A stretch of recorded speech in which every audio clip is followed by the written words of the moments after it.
Hello YouTube, Davo_23 here, and welcome back to the Youth Only Challenge here with 1860 Munich. In today's episode, we'll recap all the games, obviously leading into the break here in December, but more importantly, it is youth intake preview time, and there is our intake yet again. We've got what is meant to be the golden generation of the football club. We always get excited when we see this. We've had a couple of intakes where it's like, oh, here we go. Right, and we've had a few previews, and we've had a couple where it's been really good. You know, we've had Zeddy come through, we've had Casper Motzes come through, we've had Joel Sarnes, and we've had obviously last year we had the centre back come through that was really good. So we know that when an A's come and pop out, if they come in, they're going to be good. It's just more the case that every single year we always seem to get a very decent intake like this, and it just seems to wane. So yeah, saying that though, this is for the first time in the last couple of years where we've got A's. Usually it's just one or two A's of late because you are in the Bundesliga. It's very hard to get guys that are going to come out at that level. But here you go. I've got 1, 2, 3, 4 A's. A goalkeeper, a defensive midfielder, which I think is massive because I actually need a DM. Any time that Ami's not available, we're pretty well screwed. We've also need a central midfielder that's coming through, which is great. Hopefully he's a bit more aggressive than anything else. And we got wing backs, which I'm also look, as much as I love Nathan Lamb, and we've got left backs and we've got right backs. If it meant a right back came through that was good, I would be getting Aguero out. And yeah, we've apparently got also a couple of Bs, wide midfielders and a striker, and those Bs can potentially grow in the facilities to be better than these A grade players. Casper Motzes came out as a B, and for those that don't know who Casper is, I talk about him a lot on stream. Is our backup goalkeeper this season. And he's one of those guys that has, his only games he's ever played for me was this season. And he keeps switching between a 4-star and a 5-star goalkeeper depending on his form, as you can see here. But he's one of those guys that when you look at him and go, wow, he actually developed really well. And he was a B-rated player. So when I see B ratings, I'm like, if they actually develop, they could be really good. So yet again, it's a golden generation for the club. We'll recap all the results a little bit later. And there's 1, 2, 3, 4 A's there. Wing backs, centre mid, defensive midfielder, and a goalkeeper that could be the next leading lights, leading young talent coming through our club's youth intake. Welcome back, YouTube. It is the day after of filming the first part of episode 38, and we are on the 31st of December, and all the awards have come out. And this man is just so special. He's won Next Gen, and now he's won European Golden Boy. He has been fantastic. 33 appearances for me in the league, 9 goals, 9 assists over the year. But more importantly, I think it's just the German numbers that he's had. He's had 18 games for Germany. Most of them this year. 11 goals playing up front. Maybe it's a place that I should be playing in, but he's played predominantly up front as an advanced forward, complete forward. For Germany, he does look good in that role, don't get me wrong. I do think he's a pretty good complete forward too, and there's a lot that he can do. I just feel like that for me, him playing when I played him in the hole, played him out wide, it was very good for me. And then obviously centre mid on attack, as much as the game probably doesn't agree with it, is the most broken role in the game, and he's been loving it there. So I can fully understand why he's won European Golden Boy. I think that he's one of those guys that's just next level. In terms of his contract situation, we did that on stream last night. He finally let me talk to him. We tied him to a new deal. He has a 449 mil release fee.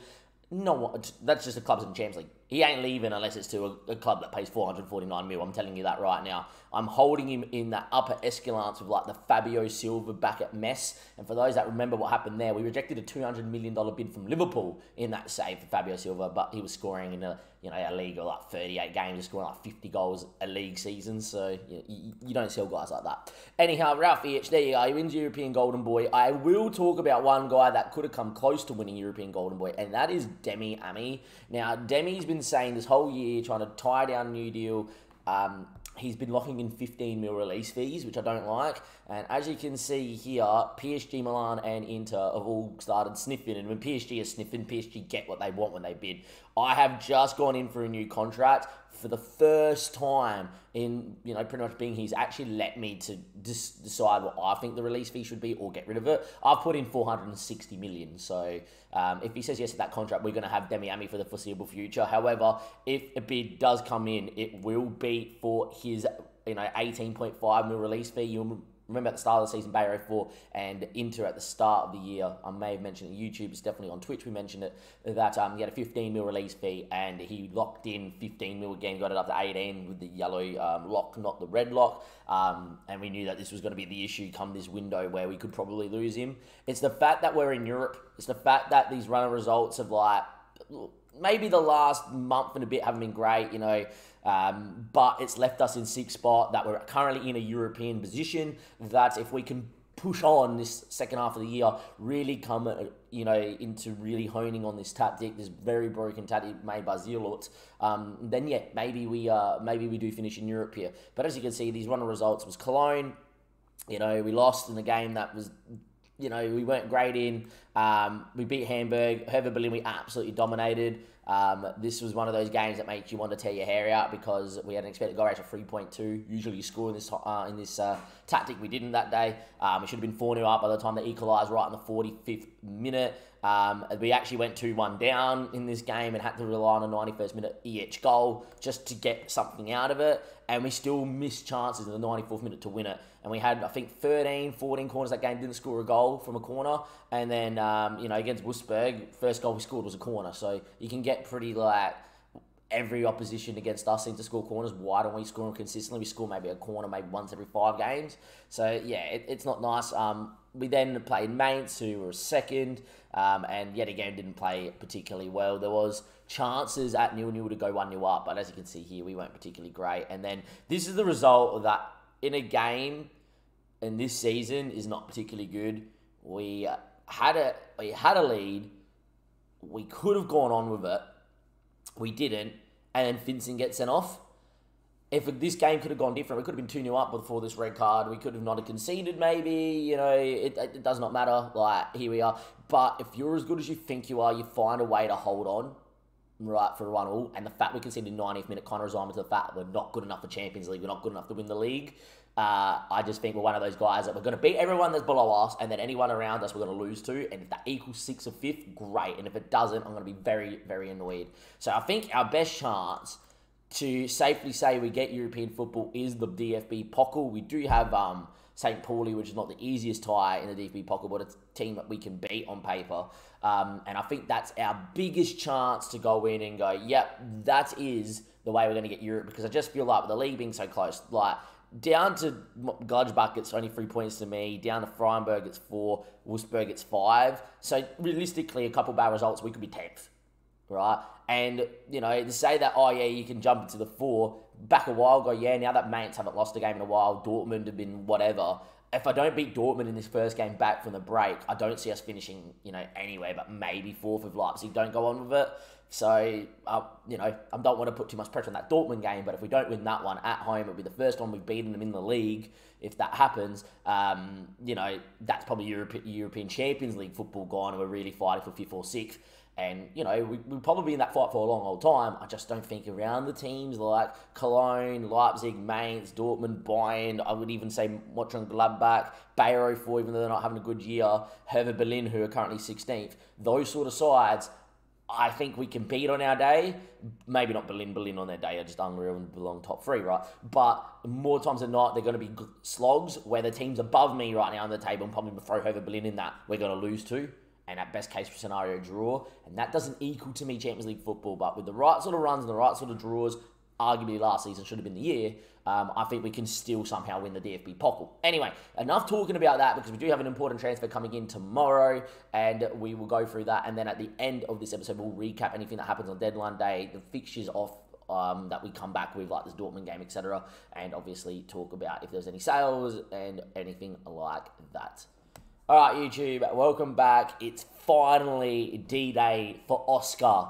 That is correct. We have finally got our man, a man that we have waited since the age of, 15 to bring on in. Of course, as soon as he joins, his potential ability has dropped. And I do want to speak about this as well, because there's been such build-up, wrong button, there's been such build-up to him coming in that it's like, oh, this guy's going to be one of the best centre-backs in the world. I still think he's going to be really good, but I just don't know why. He has declined whilst being playing for America di Cali as a first choice, like their best player in the club centre-back. Like, it was absolutely amazing. And look, I still think the potential's really high. I don't know what it is, but there's always been players that you look at and you go, wow, FM, you really don't know what you're talking about. Even with him slightly declining, I'm going to walk through that in a second here with this little screen here.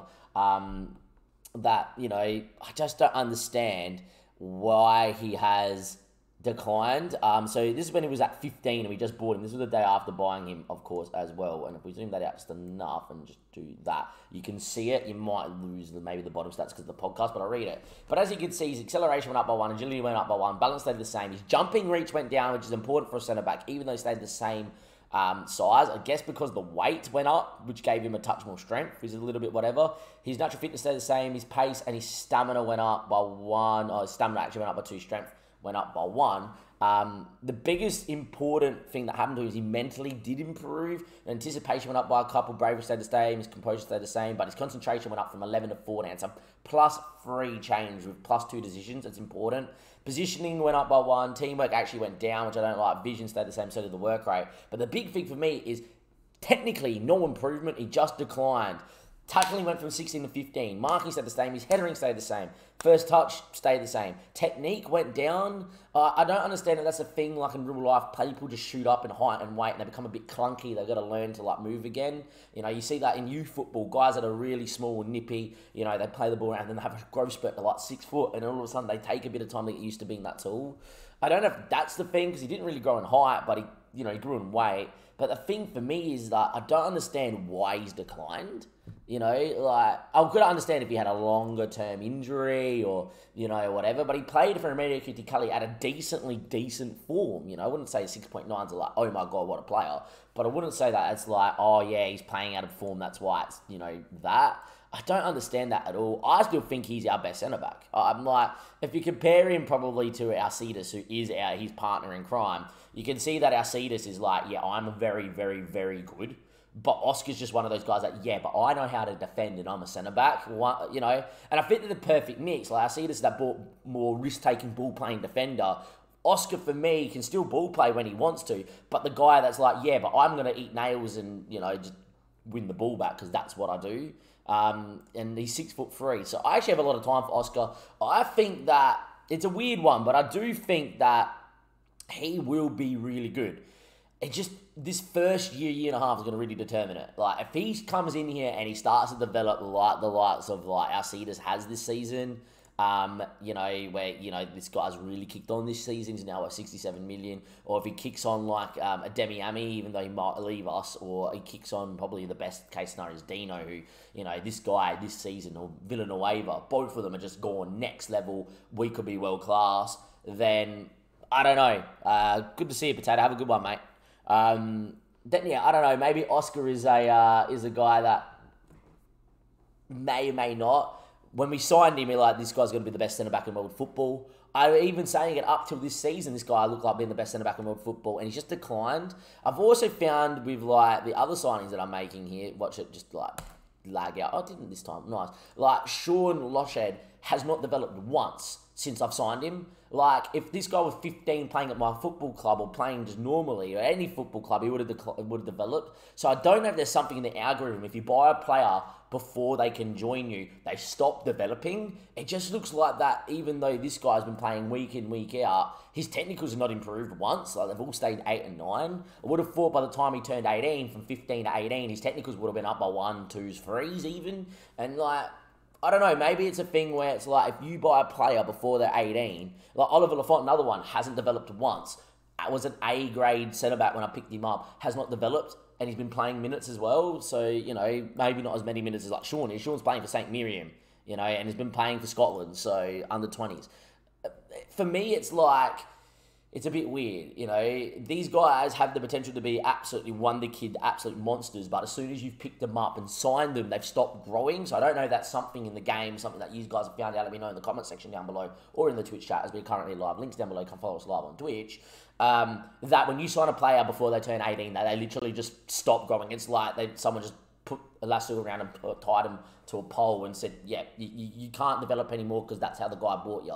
It's not how it should work. If you buy a 15-year-old at 15 knowing that, hang on, he's going to be world class. If he's playing minutes and he's 18, he should have developed. I'm not saying Oscar hasn't, but I would have expected way much more development for a club where America DeCali has probably one of the best youth ratings in Colombia, has got one of the best facilities in Colombia, and was playing first team, first choice centre-back there as well at 15, 16, 17. I expected this guy to come back and come to me as 15 headering, 16, 17 marking, tackling up to 18 because it was already 17. A lot of those mentals up to 15s already, and his physical's pretty close to being 15s. That might sound ludicrous, but if you're playing first team football in very good, borderline as good as ours facilities, that's what I would have expected. But yet again, because he's not at the football club and I bought him at a young age, he hasn't developed. So maybe that's something to actually think about. Don't buy your players if you see them early. Wait until they're 18 when they can actually do it and then buy them because they may develop more. So I just feel like the game's just done us a bit dirty. But, saying that though, he's 18, he comes in, he's going to be first choice, he's definitely playing over Andrew because I see this guy and I go, mate, you're going to be better than Andrew. So there you ask me about Andrew. Andrew has a bid from Fulham. I need about 5 mil to sell him because he is a not bad little centre-back. Why not compare the bear while we're here? Where's Oscar? There we go. You can see why I think Oscar's better. Better mentally, better defending, better technically, better vision for playing out, and as good aerially, younger. So, yeah. Anyhow, that's going to end this part of the episode, and the Dortmund bid is not getting accepted because Christopher Zetti's staying. That's going to end this part of the episode with Oscar. Like I mentioned last part, we will be back on deadline day with all the recap of any sort of transfer business that's gone on. As you guys know, in the last few deadline days and whatever, we've sold big amounts of money. O'Shea, Burden, by the way, transfer list for 20 million. Who knows, maybe. Etc., etc. So maybe we will be back with some transfer drama. I'm yet again planning on not selling anyone. Hopefully Amy doesn't get a bid. We'll wait and we'll see. And I'll be back when there's news or the end of deadline day to recap results and what happened as well in the week. Welcome back, YouTube, to the end of episode 38. We are going to recap all of the goings on here in January. And important to note, we really didn't do too much. Transfer-wise, it was definitely one of our more quiet ones. As you can see here, we did sell on deadline day. Diabite to Liverpool with a 50% sell-on fee. I just don't understand why people are interested in him. I don't think he's that good. I don't think he's ever hitting that potential. And I don't have the room to play him, so out he goes. I came close to buying a couple of backup defensive midfielders, but I guess in other news, and he's going to start because we've obviously got people suspended, whatever. Nico, he recalled back. He keeps looking like a guy that if he played with better footballers, would be better. And when he plays with teams in the lower levels, he's not great. Because when he's played with me, he's average of 7. So, just feel like as a backup defensive midfielder, whilst maybe we find the right one to bring in, maybe another wonder kid, the backup Ami, it would be all right. But this window really, considering the club's finances, if we go click on the finances, how are you, Burger? We've lost a lot of money. We spent a lot of money on the facilities, making them state-of-the-art. And the transfer budget really resembles that. We're on track, though, to finish in Europe at the minute because of the good run of results here in January. As you can see, we beat Dortmund for the first time 1-0. In saying that, though, I don't think we played particularly great that day, but we FM Bayern Munich in the system. We've FM Dortmund now, which is fantastic. And then we drew to Frankfurt, notably a couple of set pieces there. We did beat Bayer 4-2-0, then St. Pauli 1-0 in the Bundesliga. We then beat them 2-1 in the Cup. And important to note here, I played a full rotated side. That is correct, a rotated team here. And we did beat them in the Cup. And then we did get through the quarterfinal yet again to make the semi. Important to note, though, Dortmund and Bayern are both in the semi-final. We don't have the draw for that yet. That draw will be the first part of episode 39. We'll also have youth intake. And recap some results before we then get into the, when we get into the live comp for that semi-final. One of these days we're going to win a semi. I've beaten Dortmund and Bayern this season, so just maybe we can believe that we are going to win a semi-final finally here as 1860 Munich manager. Anyway, from Damon and everybody else here, that is going to be end of episode 38. Next episode is going to be youth intake for season 8. It's meant to be an absolute banger, and we hope that we get a few wonder kid prospects. And hopefully, just hopefully, there's a couple guys in there that will potentially become Champions League winners here with 1860 Munich.